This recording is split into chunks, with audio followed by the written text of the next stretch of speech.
Welcome to Rewiring the American Edge, the podcast where we explore the intersection of innovation, automation, and policy to ask one big question. What will it take for cities, industries, and people to thrive in a rapidly changing world? I'm Billy Riggs, urban planner, researcher, and technologist. And with my co-host, Vipul Vias, we talk with global thinkers, policy leaders, entrepreneurs, and many more to explore how to build more competitive, inclusive, and resilient economies in the U.S. and around the world. Join us.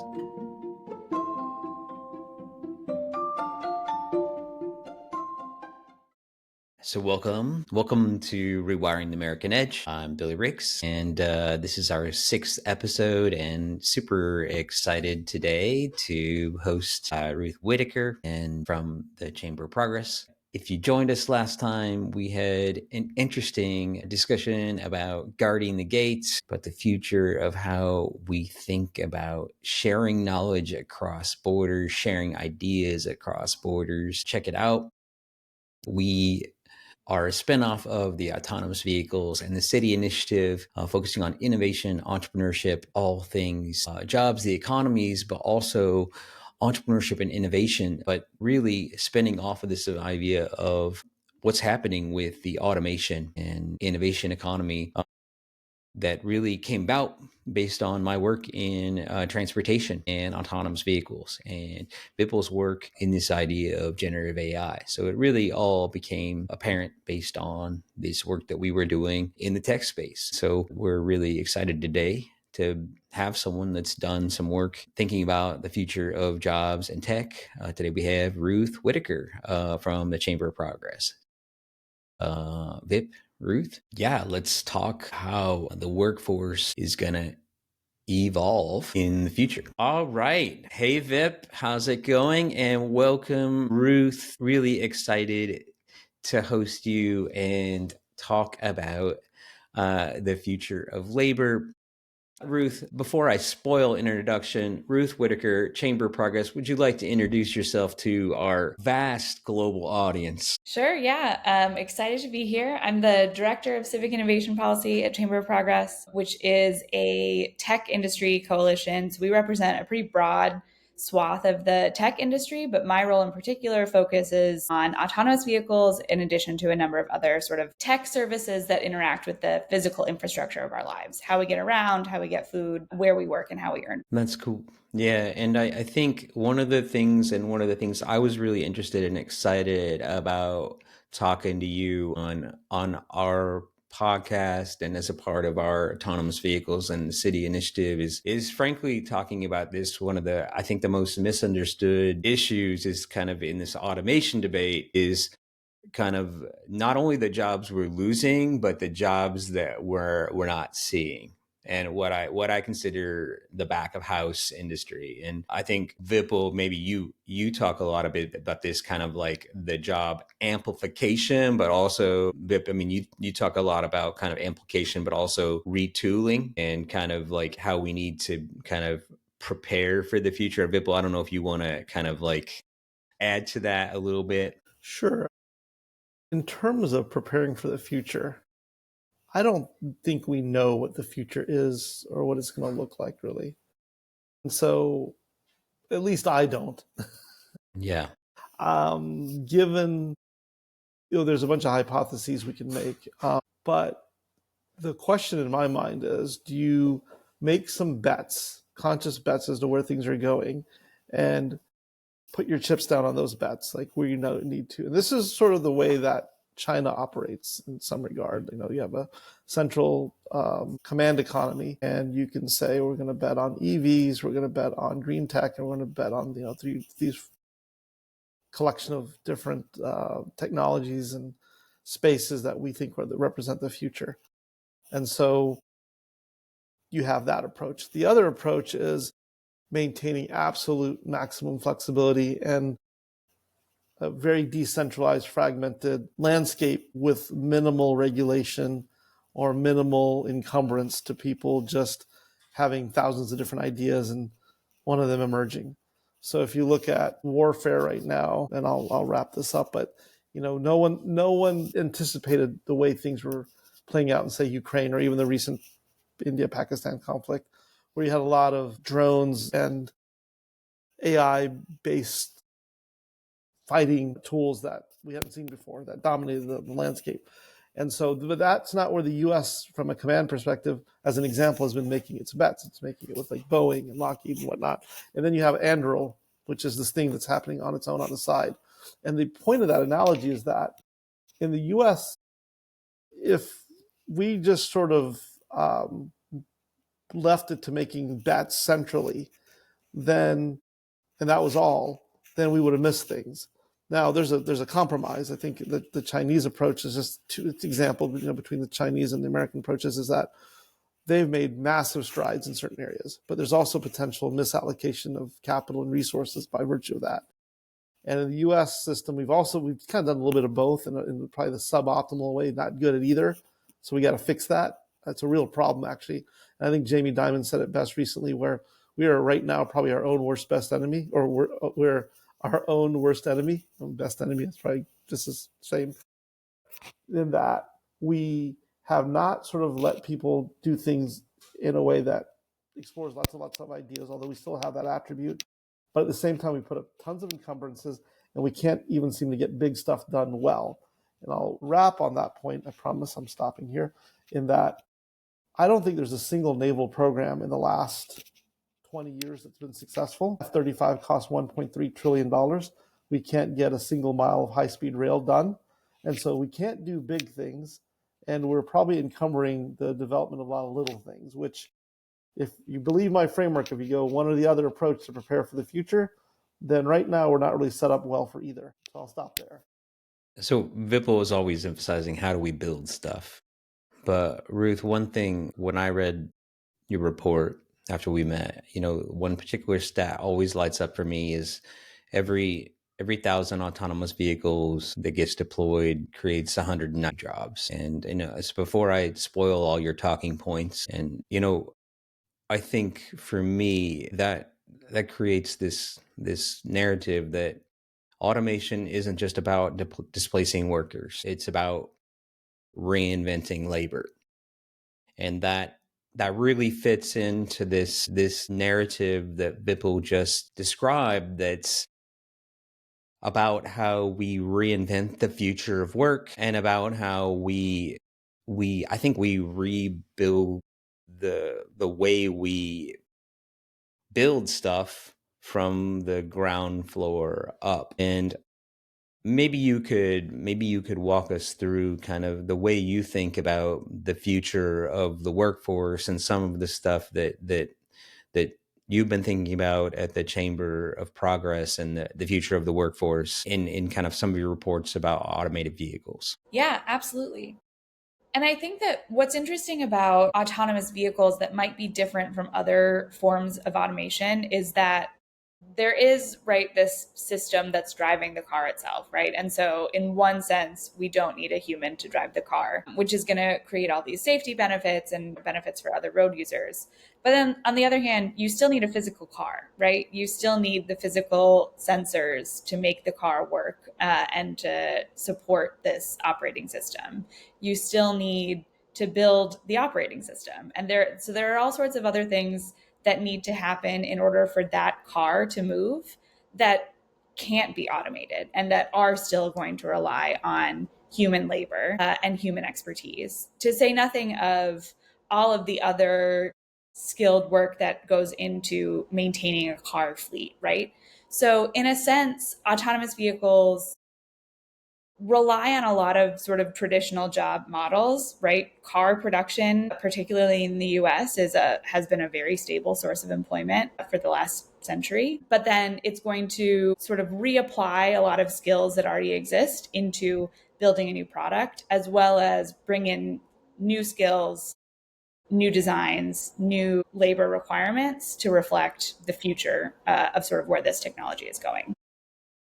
Yeah, and I would argue, I mean, I'd be curious what both of you have to think about this. And I would argue that, and I've talked about this in the European Union recently, that it's also mid-level skills, stuff that might not require a 4-year degree. It could be a high school degree or a technical degree, stuff that like a maintenance tech or someone with a certificate in system diagnostics, or that has some type of mechanical certificate that could do some type of fleet management or service diagnostic sensor calibration. Even cleaning of vehicles will become more and more important as wear and tear on vehicles becomes more common. And I think we forget like one of the most significant things that happens when vehicles are on the road more and more and more, thousands and thousands of miles, is they just wear out. Like brake pads have to be exchanged, and you still have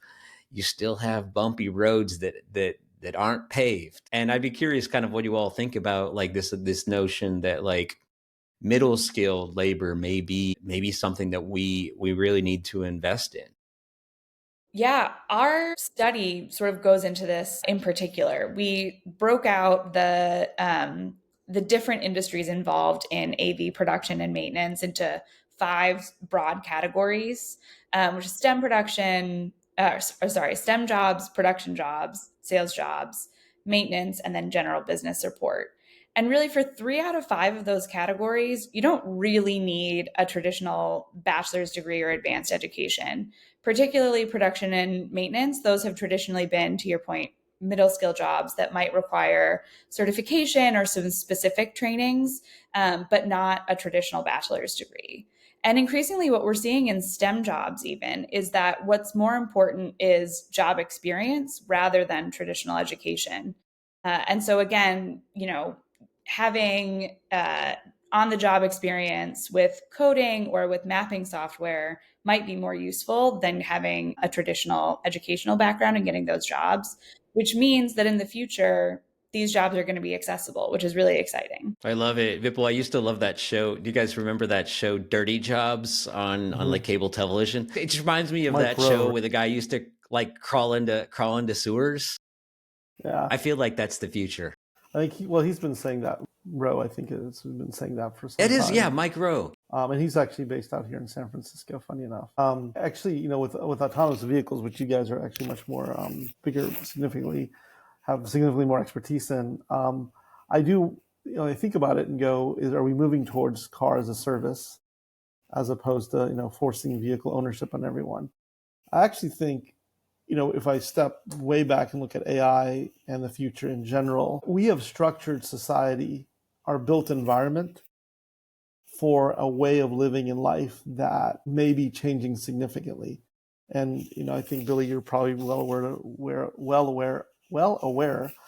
I didn't think that was going to be a tongue twister of like Euclidean zoning, right? And the partitioning of where you work and where you live and industrial use of land and things of that nature. And that was to optimize the efficiency of movement of labor and commercial activity and whatnot.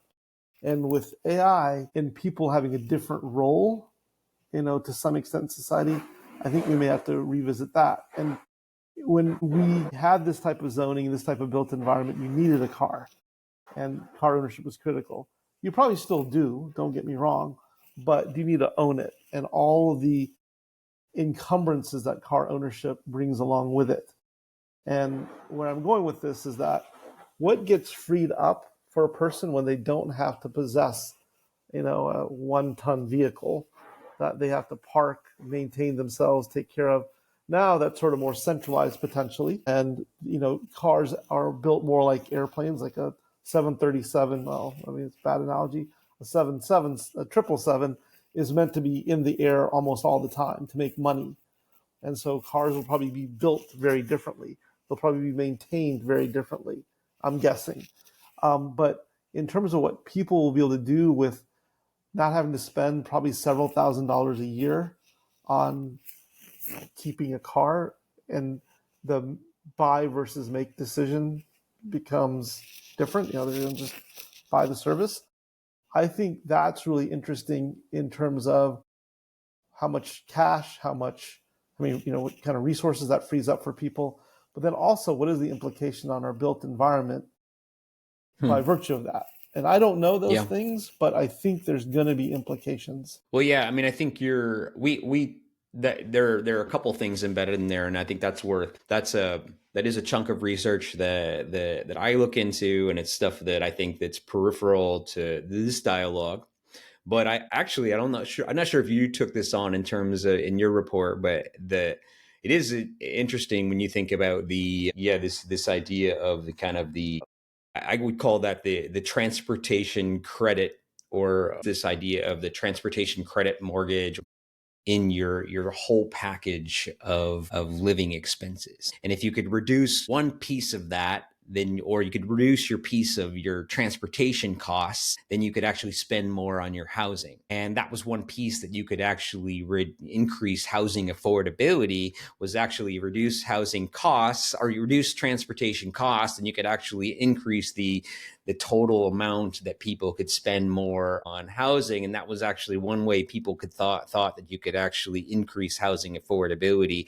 And so there was this idea of transportation credit mortgages for a long time, where you could actually give people some type of discount on their mortgages when you gave them location efficient mortgages. I don't know if you studied this at all in your studies, Ruth, but I did a whole kind of assessment of location efficient mortgages like 10, 15 years ago. It never took off, but there could be a whole reevaluation of this idea of transportation efficient mortgages, transportation credit mortgages in kind of the automated future.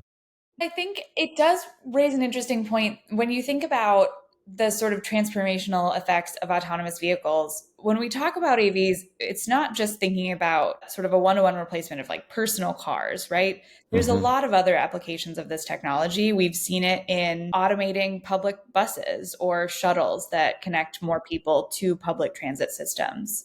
And so when you think about AVs broadly and what autonomous vehicles can mean for how we get around, it can really expand the radius of where people can reasonably get in a day, because they don't have to spend time commuting, they don't have to spend time stuck in traffic, and there are going to be sort of more availability of transport options.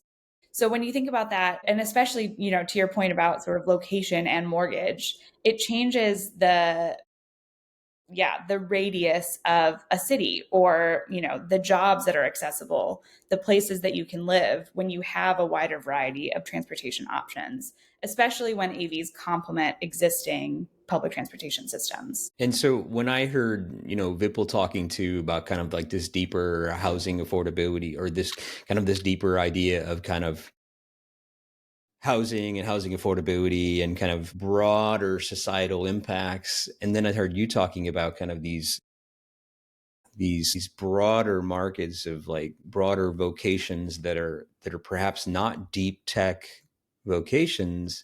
I started thinking locations that necessarily weren't niche Silicon Valley locations, like where we happen to be in San Francisco. And I guess maybe we can jump straight there. I'm assuming that you're making a posit that many of the locations aren't necessarily that we anticipate some of these skills might be located, don't have to be in locations that are based in deep tech hubs. They could be in former Rust Belt communities. They could be scattered throughout the US and be a part of of American industrial revival. Could we say that? Yeah, I think so. Your words, not mine, but I'll take them. I want to own it. Yeah, no. And again, this goes to the point that AVs merge tech and traditional manufacturing. So anywhere that there is traditional manufacturing expertise, especially you have to build a car, right? In order to have an AV, or you have to build a truck or a shuttle or whatever vehicle is going to be automated, you need to build that vehicle.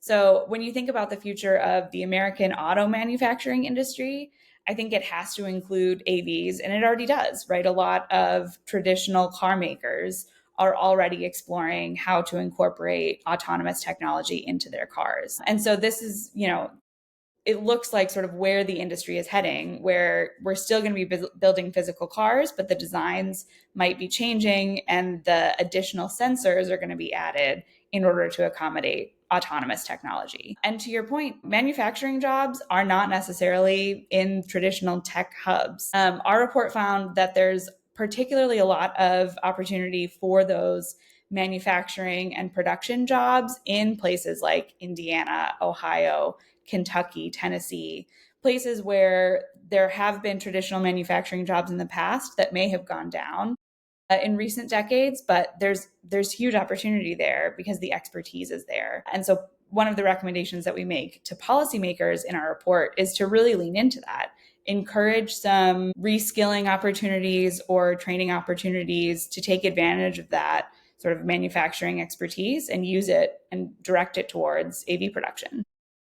I have a contrarian view. But I thought she just dropped the mic. I mean, I was like, come on. Well, I was good, but I also have a contrarian view, but you go with your contrarian view first. My thought is, it's not contrarian necessarily to what Ruth said, but more it's a broader notion, which is, I think location becomes even more important because we're going to have create communities that people actually want to be part of and live in.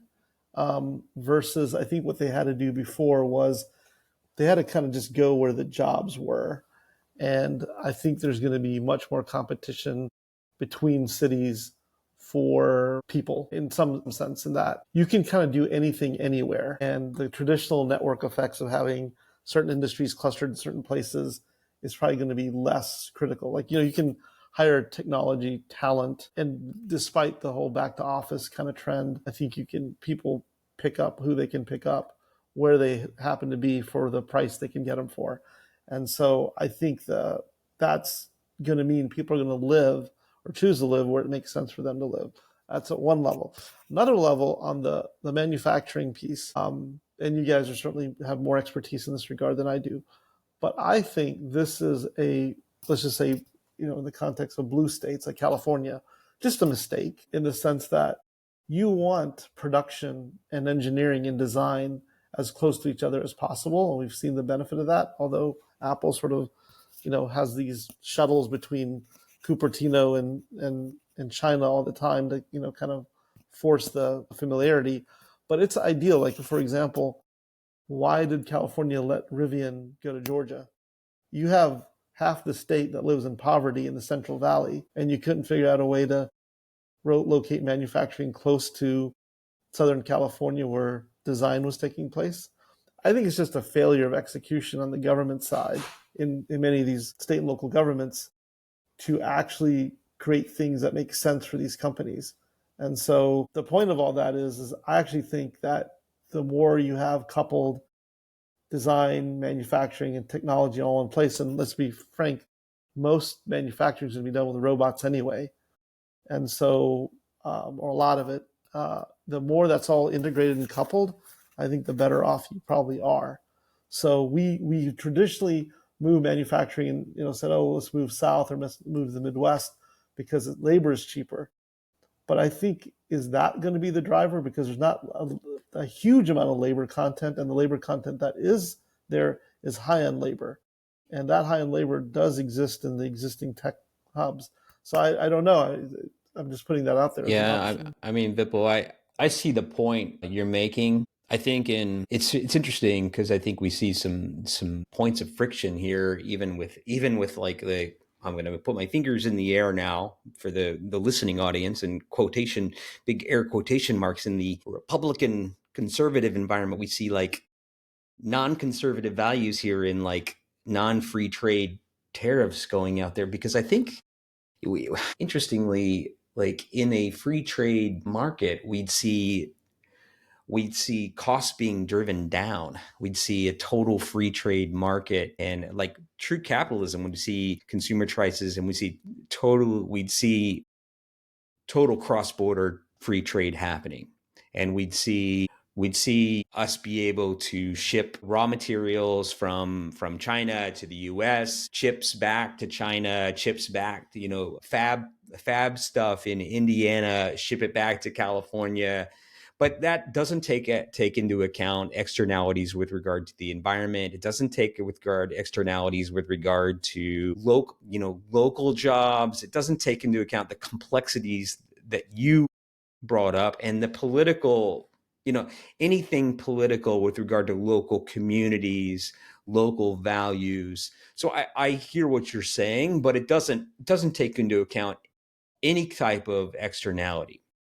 And I think that's or kind of this notion of tragedy of the commons, which we know are other things that complicate traditional, like this traditional notion of kind of Adam Smith kind of traditional market capitalistic economics. And sorry, I'll let Ruth respond, but I just said to put a point on what I was getting at to make it concrete. I thought years ago, this is decades ago, Boeing leaving Seattle was stupid, and it was cynical. It was a move to basically get people to leave, that they wanted to kind of slough off executives or whatever, and they would also be closer to DC to lobby. And then they eventually did go to Northern Virginia, I think.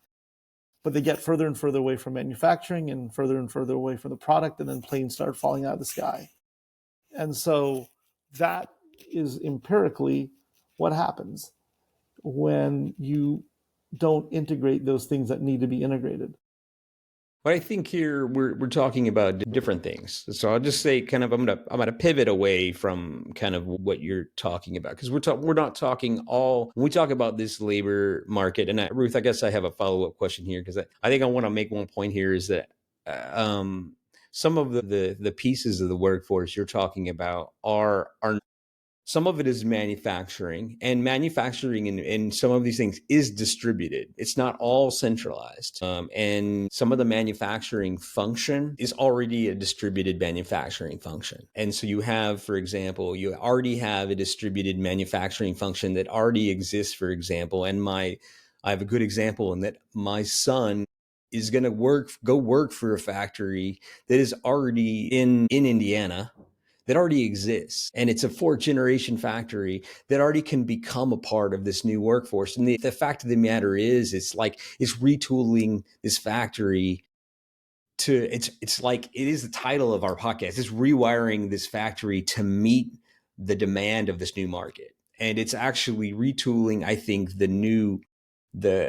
it's retooling the existing workforce to meet this new market. And I think that's the issue here, is that we have an unskilled workforce, and I think we have a certain segment of the economy that is underskilled for the future of what our economy, I think, is underskilled for what the future of our economy will be. And I think that I think we have severe underemployment right now.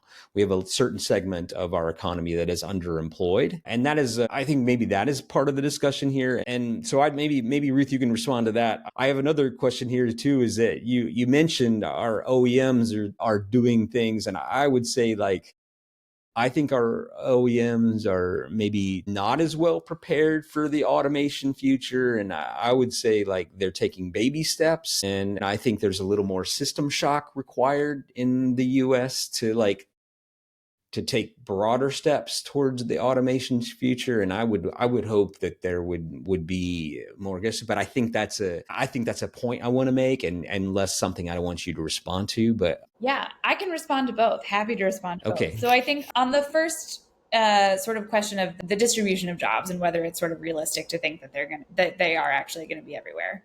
To Vipul's point, I think that there probably are some benefits to having, right, the software developers and the tech in the same place and working with the physical production. But I think I see that as an opportunity, and I would hope that policymakers who read our report, who are in the Central Valley or in states that aren't traditionally seen as tech hubs, to see that as an opportunity. The transformational impact here is that increasing deployment of AVs, because it relies on both traditional sort of production knowledge as well as tech jobs, means that states that have that competitive advantage in production and maintenance, they can compete for jobs with the traditional tech hubs that are here right now. So I think there's a perception sometimes that with new technological advancements, it just means, California is going to get richer, right? The California residents and people living in Silicon Valley are just going to get even better jobs than the ones they have now. But I think what's exciting about our report is that because AVs rely on such a diversity of skills and labor, it means that the entire country can really compete for AV jobs. To your second point sorry, can you repeat the second question that you had? I got so excited about the first question. And it was just, our OEMs, our automakers, are we doing enough to actually innovate in this industry? Yeah. Well, I think, to that point, it's interesting that the AV companies that have launched right now are not connected to OEMs, right? So if you think about Waymo and Aurora, who I should note are both partners of Chamber of Progress, we receive funding from them, but they don't have a vote or a veto over any of the positions that they take. They're not telling me to say this, but they've both launched, the ones that are operating commercial operations right now. They're not traditional OEMs. Other OEMs have gotten into the game of automation, but they haven't been as successful as these independent sort of startups, or I should say startups. I think that is a sign, right? That the transportation industry, particularly the sort of existing vehicle designs that we have right now, it was ripe for disruption. And I think that is how technological progress is made, right? And that's how traditional incumbent industries get transformed. Someone else comes in with a new idea, and the traditional companies have to either evolve to catch up, or, they'll fall away. I don't know that the entire transportation industry is going to be transformed as radically as that, right? I don't think that, Ford is going to go away just because Waymo is offering rides in California. But this is a new area for competition, right? How do we harness the fact that this technology exists? How do we incorporate it into traditional designs? How do we incorporate it into traditional businesses? And the other, to sort of frame this, when we think about AV deployment and what the potential market share can look like for autonomous vehicles, our report, in the most optimistic scenario, assumes that 13% of vehicles on the road today can be replaced with autonomous vehicles in the next 15 years. So it's not even a majority of vehicles being automated. 13% is a relatively small amount. Traditional cars, human-driven vehicles are probably still going to be dominating, at least for the next couple of decades. Okay, that's a good answer. I'm going to say one word. Well, okay, BYD. That's all I'm going to say, BYD.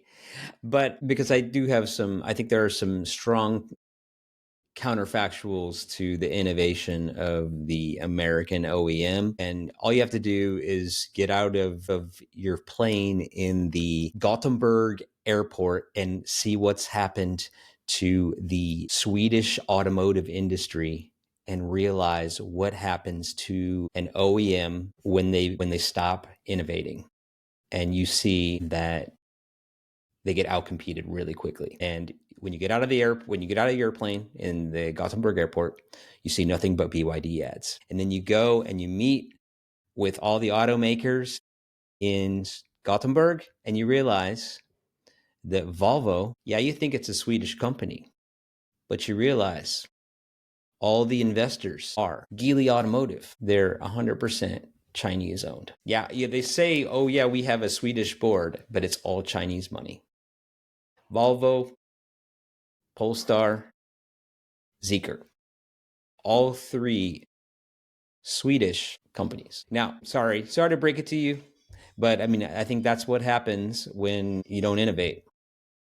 You die. And so it's all it's money just is green, though, isn't it? It's fine. All money is green where the until it's red. Until it takes control. Until it's driving around Europe spying on you. Yeah, there's that issue, but I think in terms of what Ruth was saying before, I do think that the forward-thinking localities that think about how to integrate this stuff, how they can bring their universities to bear, how they can bring their existing tech presences, because everyone has tried to be Silicon Valley except for Silicon Valley for decades. And so you have some kernel of that, most places at this point. And the formula has been pretty much cracked. And so I think if people can integrate, like, hey, look, we have all the pieces you need at a compelling offering. And look, California will not be able to get out of its own way in time. High labor costs, high energy costs, it wins despite itself, right? And so this has given, for the last 2 decades, other places a chance, and they've taken it. That's why you have, so much more opportunity in other cities like Nashville, Austin, etc. But in terms of the vehicle, the car has been so central to our way of life for so long. I think it's not only how it's made, but how it's used, as we talked about before, that's going to change. And so there's all kinds of disruption. And I think the places in America that recognize that and at least allow for the adaptation, that doesn't mean, oh, we're going to make these big changes right now. It's more, we're just going to let things work themselves out organically, but not get in the way. I think those are the people who are probably going to win. And I think that'll be interesting. Maybe just, spitballing here, maybe, people primarily use a car or a car as a service to go long distances, and they opt for their personal vehicle to be a golf cart or an e-bike, right? Something much more manageable. But then that also means communities can't be so sprawling, because you can't, you get to basically get in a car to go to do anything. And so I think there's a reordering that will take place if we allow it. I think right now things are too ossified. You can't actually make changes because of zoning laws, all kinds of regulations that prevent real adaptation. So I don't know, Ruth, if you have any thoughts on that. Yeah. No, I was going to say, to Billy's point about, whether OEMs are keeping up with innovation, putting on my hat as policy director, I think that there are a lot of regulations that are holding back the US industry and innovation here that Chinese firms aren't facing, right? China has really invested heavily in their autonomous vehicle and autonomous innovations in general, and have eliminated a lot of regulatory barriers and have poured a lot of money into their industries.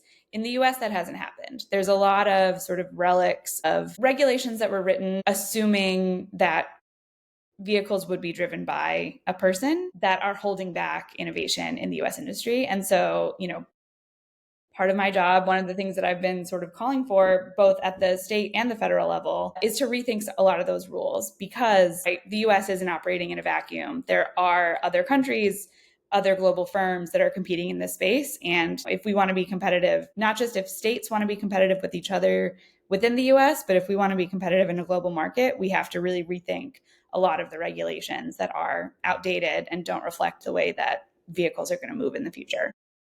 And that's fair. My tact is just I think we aren't moving fast enough. It's really just kind of have to be more radical, right? And because I think that the issue here is things are too incremental, and I think you don't get from 0 to 1 by taking incremental steps. It's too Lindblom-esque, right?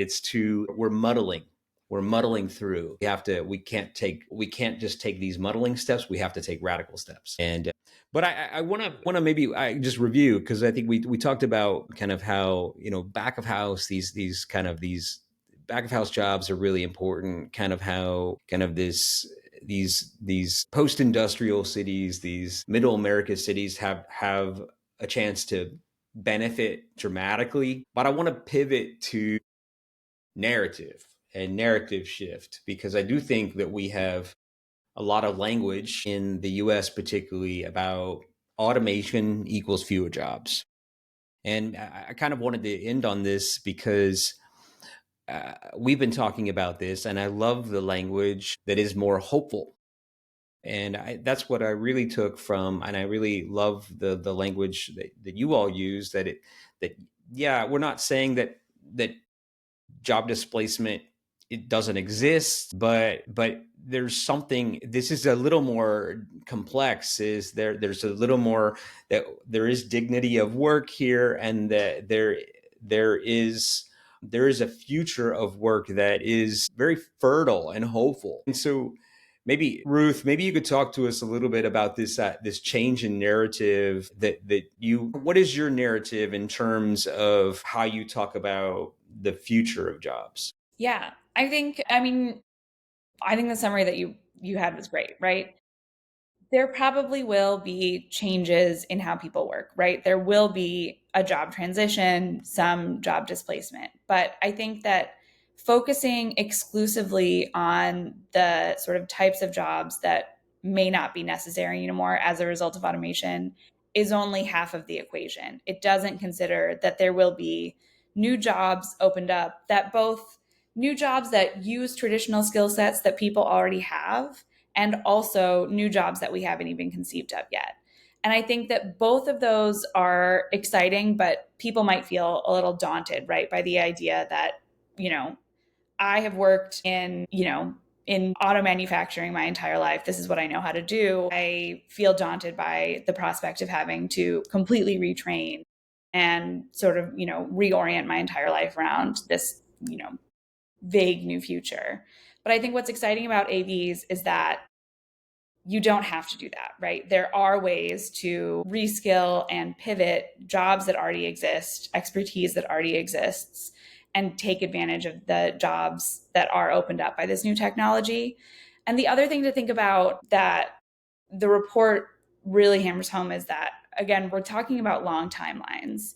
Our report looks at changes over the next 15 years if this is not all happening tomorrow. And I think, especially when people see that AVs are starting to have commercial deployment, it starts to create a little bit of nervousness, right? To say, like, what does this mean for me tomorrow? And we talk a lot about the transformational effects of AVs, and it is a really exciting technology.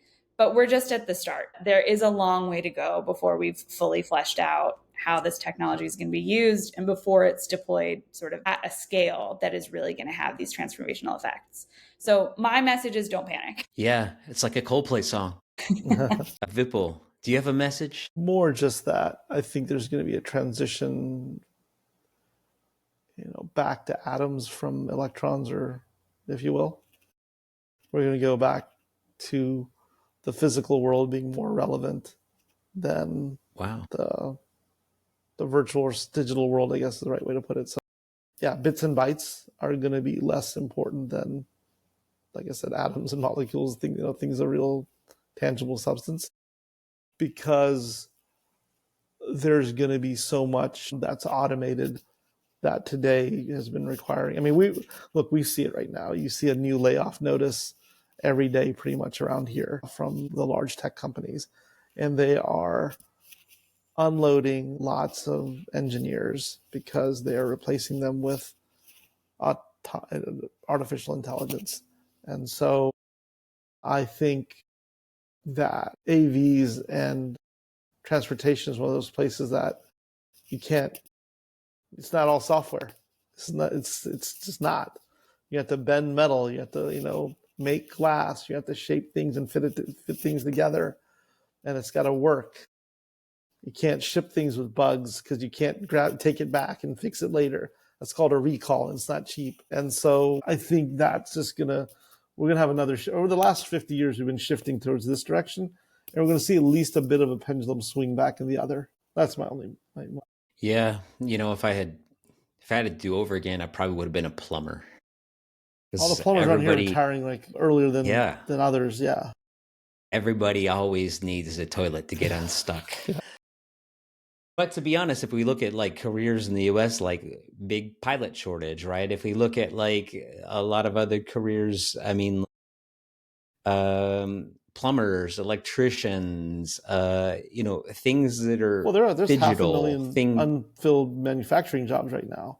500,000. So yeah, I mean, I think encouraging jobs in the trades, I think when we think about like skills, workforce skills, one of the things that maybe we should be as a nation investing more in is like more high school classes that are really investing in kind of really basic, not even electrical engineering, like understanding circuits and understanding the way that just basic electrical and soldering and even even ultraviolet. Like I was reading yesterday about some of these crazy, silicon ultraviolet chip making processes work. I mean, this is really physical stuff at a very microscopic level.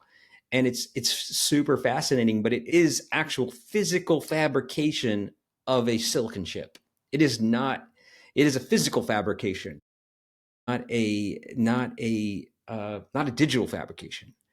And it's super, super fascinating. So, yeah, I 100% agree. 100% agree. It is a super fascinating time to think about I think the real, I would say, digital future. Ruth, maybe last question. If you had one piece of advice to offer to kind of a mayor, policymaker, maybe listening to us now, what would it be? Yeah, I think I 100% agree that we need to start thinking about training now, right? My recommendations and the recommendations that we make in our report is that states, cities, towns that are looking to sort of compete for these AV jobs and the jobs that we think are going to be available in the future, it will take a little bit of investment in job training programs, but that investment is totally achievable, and I think it is going to have a high payoff.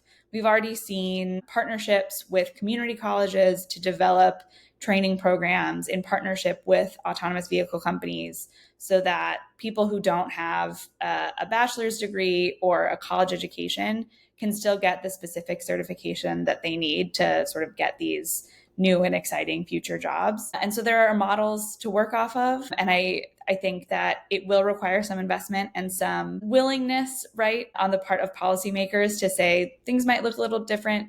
Jobs are going to change, but we want to prepare people for them. So I think there's a lot of opportunities when it comes to AV jobs that if policymakers are looking to compete for these jobs, it's going to require a little bit of investment up front to take advantage of a lot of opportunities in the future. That was amazing. Thank you for your time, your insight, and your work, Ruth. We really, really appreciate it. And maybe, we'll hope to have you back and you can tell us more about what you're doing. It's really amazing. Absolutely. This was a great discussion. All right. Thanks for having me. Yeah, thanks. Yeah, appreciate it so much.